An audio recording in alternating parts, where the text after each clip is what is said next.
ओम शांति 17/9/2023। आज अव्यक्त बाप दादा के महावाक्य मुरली का सार है। व्यर्थ बोल, डिस्टर्ब करने वाले बोल से स्वयं को मुक्त कर बोल की इकोनॉमी करो। व्यर्थ बोल, डिस्टर्ब करने वाले बोल से स्वयं को मुक्त कर बोल की इकोनॉमी करो। आज बाप दादा चारों ओर की आत्माओं को आप सभी के साथ देख रहे हैं। चारों ओर के बच्चे आकार रूप से बाप दादा के सामने हैं।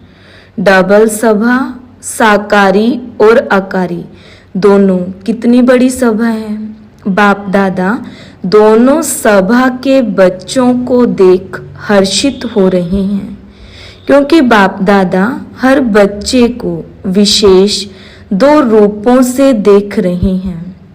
एक, हर एक बच्चा इस सर्व मनुष्य आत्माओं के पूर्वज सारे वृक्ष का फाउंडेशन है, क्योंकि जड़ से सारा वृक्ष निकलता है। और दूसरे रूप में पूर्वज बड़े को भी कहते हैं।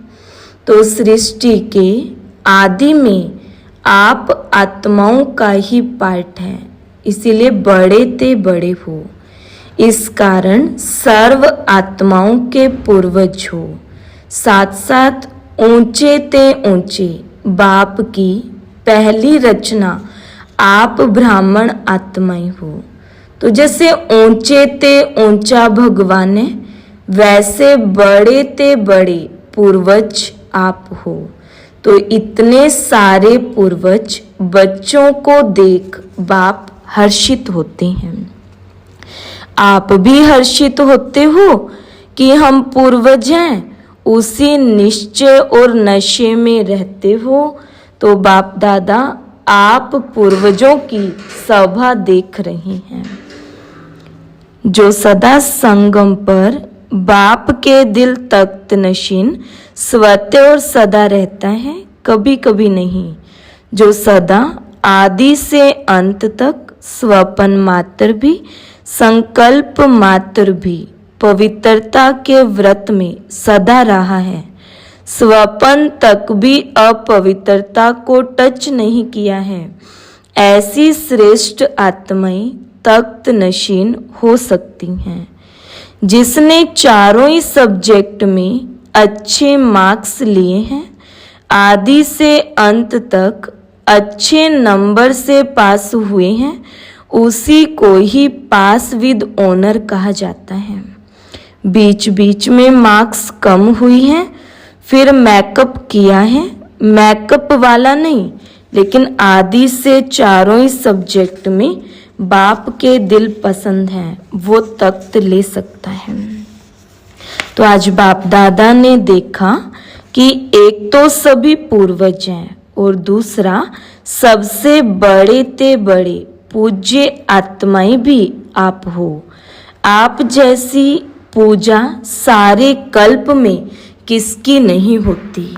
तो पूर्वज भी हो, पूज्य भी हो, लेकिन पूज्य भी नंबरवार हैं। जो भी ब्राह्मण बनते हैं उनकी पूजा होती जरूर है, लेकिन किसकी विधि पूर्वक होती है और किसकी पूजा चलाऊ होती है। जैसे किसी किसी देवी की तो हर रोज पूजा होती है और किसी किसी देवी की कभी कभी होती है। तो जो ब्राह्मण यहाँ भी योग में बैठते हैं, लेकिन काम चलाऊ, कुछ नींद किया, कुछ योग किया, कुछ व्यर्थ सोचा और कुछ शुभ सोचा, तो ये काम चलाऊ हुआ ना। सफेद बत्ती जल गई, काम पूरा हो गया। भी जब तक रेड थी तब तक तो योग लगा रहे थे, और सफेद होगी तो काम पूरा हो गया। ऐसा भी नहीं होना चाहिए, योग बाबा से लगा ही रहे। तो इसीलिए बाबा ने कहा कि सफेद बत्ती जल गई तो काम पूरा हो गया। ऐसे धारणा में भी काम चलाऊ बहुत होते हैं। कोई भी सरकमस्टांस आएगा तो कहेंगे अभी तो ऐसे करके चलाओ, पीछे देखा जाएगा। तो ऐसों की पूजा काम चलाऊ होती है। देखो लाखों शालिग्राम बनाते हैं, लेकिन क्या होता है, विधि पूर्वक पूजा होती है, काम चलाऊ होती है ना। पाइप से नहला दिया और तिलक भी कटोरी भर के पंडित लोग ऐसे ऐसे कर देती हैं, छिड़क देती हैं, तिलक लग गया, तो ये क्या हुआ, काम चलाऊ हुआ ना। पूज्य सभी बनते हैं, लेकिन कैसे पूज्य बनते हो वो नंबरवार है। किसकी हर कर्म की पूजा होती है। दांतुन का भी दर्शन होता है, दांतुन हो रहा है, मथुरा में जाओ तो दांतुन का भी दर्शन कराते हैं। इस समय दांतुन का समय है, तो काम चलाओ नहीं बनना, नहीं तो पूजा भी नहीं होगी। अब देख लो हमें क्या बनना है, कैसा बनना है, उसी हिसाब से फिर हमारी पूजा होगी। तो बाबा कहते अल्प काल की इच्छा का अनुभव करके देखा होगा तो रुलाती है या हंसाती है, रुलाती है ना। तो रावण की आज्ञा है रुलाओ, आप तो बाप के हो ना, तो बाप हंसाने वाला है या रुलाने वाला। बाबा कभी अपने बच्चों को रोता हुआ नहीं देख सकता। बाबा तो हमेशा ही कहता है मेरे बच्चे तो हंसते हुए मुझे अच्छे लगते हैं। अच्छा, चारों ओर के पूर्वज आत्माओं को सदा इस निश्चय और नशे में रहने वाली श्रेष्ठ आत्माओं को सदा बाप के श्रीमत परमाण हर कर्म करने वाले कर्म योगी आत्माओं को सदा दृढ़ संकल्प से बाप के हर कदम पर कदम रखने वाले फॉलो फादर बच्चों को बहुत बहुत याद प्यार और नमस्ते। डबल विदेशियों को डबल नमस्ते। अच्छा, रूहानी बच्चों की रूहानी बाप दादा को नमस्ते बाबा, नमस्ते बाबा, नमस्ते, शुक्रिया बाबा, शुक्रिया बाबा, शुक्रिया, गुड मॉर्निंग बाबा, गुड मॉर्निंग। आज बाबा ने वरदान दिया, लौकिक को अलौकिक में परिवर्तन कर घर को मंदिर बनाने वाले आकर्षण मूर्त भव। लौकिक को अलौकिक में परिवर्तन कर घर को मंदिर बनाने वाले आकर्षण मूर्त भव। प्रवृत्ति में रहते घर के वायुमंडल को ऐसा बनाओ जिसमें कोई भी लौकिकता ना हो। कोई भी आए तो अनुभव करे कि यह अलौकिक है, लौकिक नहीं। यह साधारण घर नहीं लेकिन मंदिर है। यह है पवित्र प्रवृत्ति वालों की सेवा का प्रत्यक्ष स्वरूप।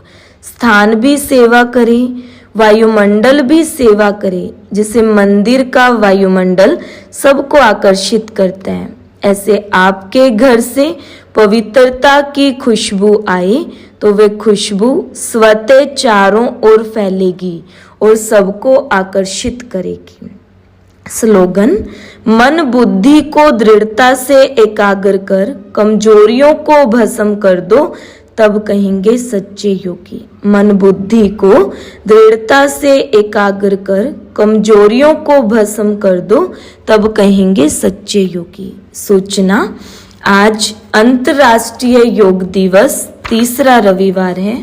आज सायं 6:30 से 7:30 बजे तक सभी भाई बहनें योग अभ्यास में अनुभव करें कि मुझ आत्मा द्वारा पवित्रता की किरणें निकलकर सारे विश्व को पावन बना रही हैं। मैं मास्टर पतित पावनी आत्मा हूँ। आज का व्यक्त इशारा, उसकी पॉइंट है, जब स्वयं को अकाल मूर्त आत्मा समझेंगे तब अकाले मृत्यु से, अकाल से, सर्व समस्याओं से बच सकेंगे। मानसिक चिंताएं, मानसिक परिस्थितियों को हटाने का एक ही साधन है, अपने इस पुराने शरीर के भान को मिटाना। देह भान को मिटाने से सर्व परिस्थितियां स्वतः ही मिट जाएंगी। सभी भाई बहनों को ओम शांति।